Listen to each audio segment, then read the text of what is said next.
প্রিয় ছাত্রছাত্রীরা, আশা করছি সকলে ভালো আছো। সামনে দশম শ্রেণীর যারা ছাত্রছাত্রী তাদের মাধ্যমিক পরীক্ষা। তো ভূগোল বিষয়ে যে বড় প্রশ্নগুলি রয়েছে, অর্থাৎ 5 নম্বরের যে প্রশ্নগুলি রয়েছে, সেগুলি এবছর অর্থাৎ 2025-এর জন্য কোনগুলি মোস্ট ইম্পর্টেন্ট সেগুলো এখন বুঝে নেওয়ার পালা। তো আমরা সেই দিকে অগ্রসর হই। আর সেই দিকে অগ্রসর হতে গেলে যেটা প্রয়োজন সেটা হচ্ছে 2024 সালে অর্থাৎ গত বছর কোন প্রশ্নগুলো এসেছিল। তো সেগুলো আগে আমরা দেখে নিই যে কোন প্রশ্নগুলো এসেছিল। 2024 সালে যদি আমরা চলে যাই, আমাদের যে ভূগোলের প্রাকৃতিক পাঠ রয়েছে সেখানে 3টে চ্যাপ্টার রয়েছে। একটি রয়েছে বায়ুমণ্ডল, আরেকটি হচ্ছে বায়ুমণ্ডল, আরেকটি হচ্ছে ভূমিরূপ গঠনকারী প্রক্রিয়া অর্থাৎ বহির্জাত প্রক্রিয়া। এই চ্যাপ্টারটি রয়েছে।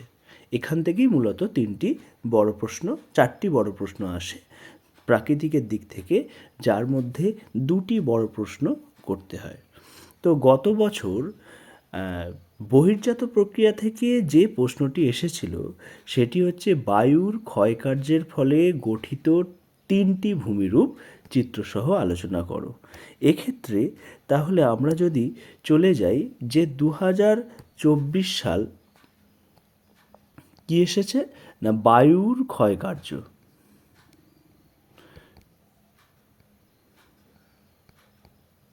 ক্ষয়কার্যের ফলে গঠিত ভূমিরূপ। তাই 2025 সালের জন্য এই বহির্জাত প্রক্রিয়া এই চ্যাপ্টার থেকে যে 3টি প্রশ্ন গুরুত্বপূর্ণ, কারণ বায়ু থেকে যেহেতু গত বছর এসে গেছে তাই এবছর আসবে না।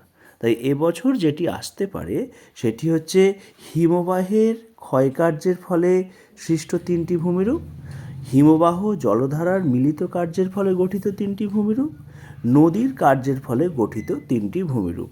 মূলত ক্ষয়কার্যের ফলে নদীর সঞ্চয় কার্যও করতে পারো। এই 3টি প্রশ্ন যদি আমরা করতে পারি তাহলে একটি প্রাকৃতিকের দিক থেকে বড় প্রশ্ন প্রায় কমন। অর্থাৎ আমাদের যে 4টি বড় প্রশ্ন আসে তার মধ্যে একটি বড় প্রশ্ন কমন পেতে গেলে তাহলে আমরা এই 3টি প্রশ্ন মূলত করব। এরপর আমরা যদি চলে যাই যে একদম বড় প্রশ্ন আরেকটি জায়গা থেকে আসে, সেটি হচ্ছে বায়ুমণ্ডল। বায়ুমণ্ডল থেকে গত বছর যে প্রশ্নটি এসেছিল সেটি হচ্ছে পৃথিবীর বিভিন্ন স্থানে সমুদ্র স্রোতের 5টি প্রভাব আলোচনা করো। তো বায়ুমণ্ডল যে চ্যাপ্টারটি রয়েছে সেই চ্যাপ্টার থেকে মূলত 4টি বড় প্রশ্ন ঘুরিয়ে ফিরিয়ে আসে। একটি হচ্ছে সমুদ্র স্রোতের 5টি প্রভাব, যেটি গত বছর এসে গেছে। পড়ে রয়েছে আর 3টি সমুদ্র স্রোত সৃষ্টির কারণ, সমুদ্র স্রোত সৃষ্টির কারণ, জোয়ার ভাটা সৃষ্টির কারণ এবং জোয়ার ভাটার প্রভাব। তো এই বছরের জন্য আমি সাজেস্ট করব সবথেকে গুরুত্বপূর্ণ যে প্রশ্ন সেটি হচ্ছে জোয়ার ভাটা সৃষ্টির কারণ। এটি যদি খুব ভালো করে পড়ে যাও এটি আসার সম্ভাবনা 90%, কিন্তু 100% নয়। ওই 100% অপর একটি প্রাকৃতিক দিক থেকে প্রশ্ন যদি কমন পেতে চাও তাহলে তোমাকে এখানে 3টি প্রশ্ন করতে হবে। একটি হচ্ছে জোয়ার ভাটা সৃষ্টির কারণ, আরেকটি হচ্ছে জোয়ার ভাটার 5টি প্রভাব, সেটা সুফল এবং কুফল দুটোই, আর এর সাথে যেটা যোগ হবে সেটি হচ্ছে সমুদ্র স্রোতের 5টি প্রভাব গত বছর এসেছে, তাই আমরা একবার হলেও অন্তত সমুদ্র স্রোতের কারণটা পড়ে যাব। সমুদ্র স্রোত সৃষ্টির কারণ বোঝা গেল। তো এই দুটো প্রশ্ন যদি আমরা অ্যাটেন্ড করি তাহলে বায়ুমণ্ডল থেকে প্রশ্ন যদি নাও বড় প্রশ্ন পড়ে যায় তাহলে আশা করা যায় এইগুলো থেকে প্রশ্ন আমরা কমন পেয়ে যাব। এরপর আমরা চলে আসি বায়ুমণ্ডল চ্যাপ্টার থেকে। বায়ুমণ্ডল চ্যাপ্টার থেকে যদি আমরা দেখি গত বছর এসেছিল যে বিশ্ব উষ্ণায়নের প্রভাব এবং ভূমধ্যসাগরীয় জলবায়ুর প্রধান বৈশিষ্ট্য। এই দুটি প্রশ্নকে মাথায় রেখে যদি 2025 সালের কথা ভাবা হয়, তাহলে আমাদের যেটা দেখা যাবে সেটা হচ্ছে যে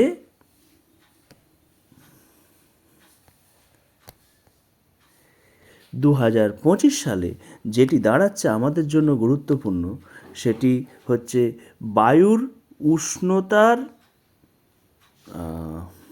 এক মিনিট,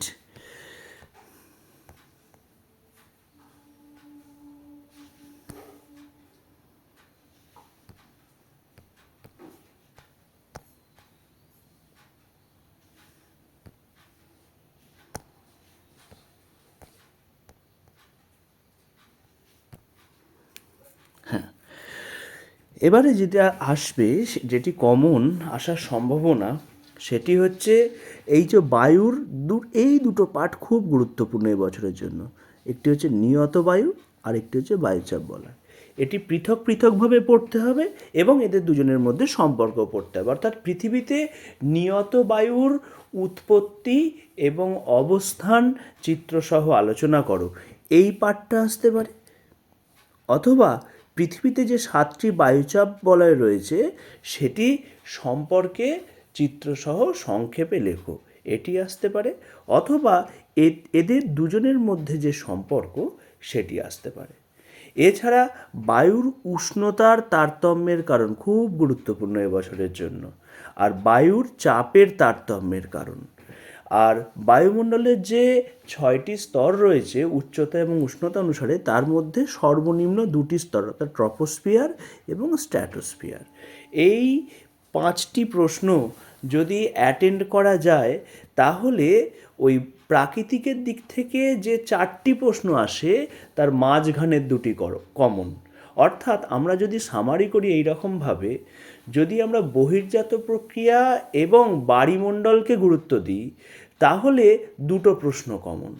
আর যদি এই দুটো চ্যাপ্টারকে বাদ দিয়ে শুধু যদি বায়ুমণ্ডলকে প্রশ্ন গুরুত্ব দিই, বায়ুমণ্ডল চ্যাপ্টারকে, তাহলে সেখান থেকে 2টো প্রশ্ন কমন। এইভাবে আমাদেরকে বুঝে পড়তে হবে। যদি আমরা বায়ুমণ্ডল খুব ভালো লাগে, তাহলে বায়ুমণ্ডলটাকে খুব খুঁটিয়ে পড়ব, দরকার হলে এর থেকে আরও 2-1টা প্রশ্ন বেশি করে যাব, তাহলে আমাদের কিন্তু এখান থেকেই কমন। কিন্তু তাহলে আমরা যদি বায়ুমণ্ডলও পড়ি আবার বহির্জাত প্রক্রিয়াও পড়ি, তাহলে অনেকগুলো প্রশ্ন করতে হবে, তবে 2টো কমন হবে। সেক্ষেত্রে আমার সাজেশান বহির্জাত প্রক্রিয়া এবং বায়ুমণ্ডল এই দুটোকে একসাথে যদি পড়ো তাহলে 2টো কমন, এবং বায়ুমণ্ডল চ্যাপ্টারটাকে যদি আলাদাভাবে যদি ভালো করে পড়ো তাহলে 2টো কমন। এবার তোমাদের চয়েস তোমাদের উপর রইল। এবার আমরা চলে যাই যে গত বছর অর্থনৈতিক দিক থেকে, অর্থাৎ আঞ্চলিক দিক থেকে ঠিক কী প্রশ্নগুলো এসেছিল। সেখানে যদি আমরা দেখি, ভারতের উদ্ভিদ থেকে পড়েছিল, স্বাভাবিক উদ্ভিদ থেকে, ক্রান্তীয় চিরহরিৎ আর ক্রান্তীয় মরু উদ্ভিদ। এই জায়গা থেকে মরু উদ্ভিদের উপর জলবায়ুর প্রভাব আলোচনা করা, অর্থাৎ জলবায়ুর সাপেক্ষে ভারতের স্বাভাবিক উদ্ভিদ আলোচনা করতে বলেছিল। তাহলে এই বছরের জন্য যেটা গুরুত্বপূর্ণ সেটা হচ্ছে, যদি আমরা দেখি, তাহলে এবারে যেটা গুরুত্বপূর্ণ সেটি হচ্ছে বেশিরভাগ টেস্ট পেপারে দেখবে প্রাকৃতিক দিক থেকে বেশি আসছে, সেটা হচ্ছে এই উত্তর ভারতের নদী এবং দক্ষিণ ভারতের নদীর মধ্যে তুলনা, এবং পূর্ব উপকূল ও পশ্চিম উপকূলের মধ্যে তুলনা। তোমাদের যেটা মাথায় রাখতে হবে, এদের মধ্যে যে কোনো একটি নয়, এই দুটোকেই পড়তে হবে। যদি এই দুটোকে পড়ো তাহলে একটা কমন আসার সম্ভাবনা প্রায় প্রচুর রয়েছে, অর্থাৎ 90%-এর উপর। কিন্তু একটিকে বাদ দিয়ে আরেকটি করব, এটি করলে কিন্তু হবে না, এটাকে মাথায় রাখতে হবে। এর পাশাপাশি যেটা করতে হবে, তোমাদের পশ্চিম হিমালয়ের ভূপ্রাকৃতিক শ্রেণীবিভাগ, এটাকে একটু ভালো করে পড়তে হবে।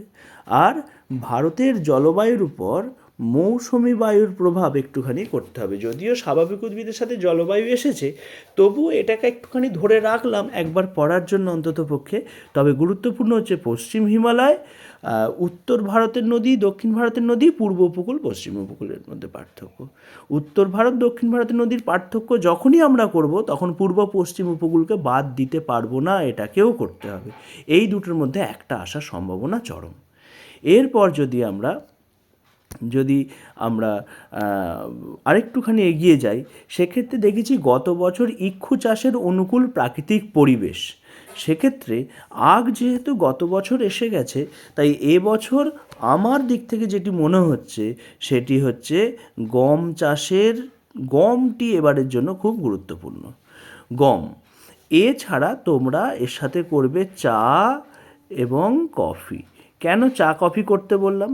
চা আর কফির প্রায় অনুকূল প্রাকৃতিক পরিবেশ একই রকমের, শুধু অবস্থানগত দিক আলাদা আর মৃত্তিকাগত সামান্য পার্থক্য রয়েছে।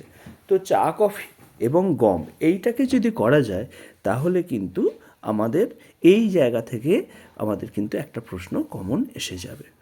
এরপর যদি আমরা শিল্পের দিকে যাই, গত বছর এসেছে পশ্চিম ভারতের কার্পাস বয়ন শিল্পের উন্নতির কারণ।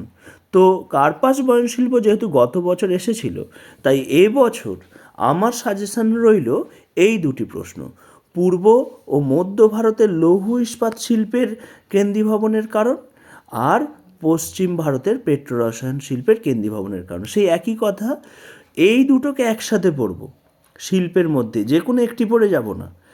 লৌহ ইস্পাত শিল্প এবং পেট্রোরসায়ন শিল্প এই দুটো একসাথে পড়তে হবে, তাহলে একটা শিল্পের গড়ে ওঠার বা কেন্দ্রীভবনের কারণ কিন্তু প্রায় কমন আসতে চলেছে। তো এইটাকে মাথায় রাখতে হবে।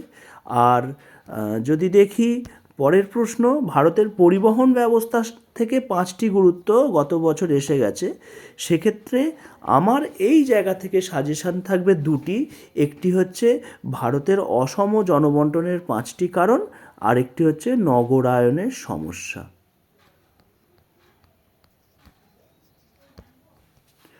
নগরায়নের সমস্যাগুলি 5টি লেখো। তো এই জায়গাটাকে মাথায় রাখতে হবে। অর্থাৎ যদি উত্তর ভারতের নদী, দক্ষিণ ভারতের নদী এবং পূর্ব উপকূল ও পশ্চিম উপকূলের পার্থক্য ও পশ্চিম হিমালয় করি, তাহলে একটি প্রশ্ন কমন আঞ্চলিক দিক থেকে। আবার যদি পূর্ব ভারতের লৌহ ইস্পাত শিল্প এবং পশ্চিম ভারতের পেট্রোরসায়ন শিল্পের কেন্দ্রীভবনের কারণ যদি দুটো প্রশ্ন করে যায়, তাহলে আবার একটি প্রশ্ন কমন। গম, চা, কফি যদি করে যাই তাহলে আরেকটি প্রশ্ন কমন। আর ভারতের অসম জনবন্টনের কারণ এবং নগরায়নের সমস্যা এই জায়গা থেকে যদি পড়ে যাই তাহলে কিন্তু একটি প্রশ্ন কমন। এবার তোমরা ঠিক করবে ঠিক কোন জায়গা থেকে পড়বে। আজকে এই পর্যন্তই আলোচনার মধ্যে রইল যে 5 নম্বরের প্রশ্নগুলি কী করতে হবে এবং ঠিক কিভাবে করতে হবে। কী করতে হবে হয়তো অনেক জায়গা থেকেই জেনে যাবে, কিন্তু কিভাবে করতে হবে এটা কিন্তু বোঝার ব্যাপার রয়েছে। আশা করছি সকলে বুঝতে পেরেছ। এর পরের দিন আমি আসব 3 নম্বরের প্রশ্নগুলি আলোচনা নিয়ে। আজকে এই পর্যন্তই।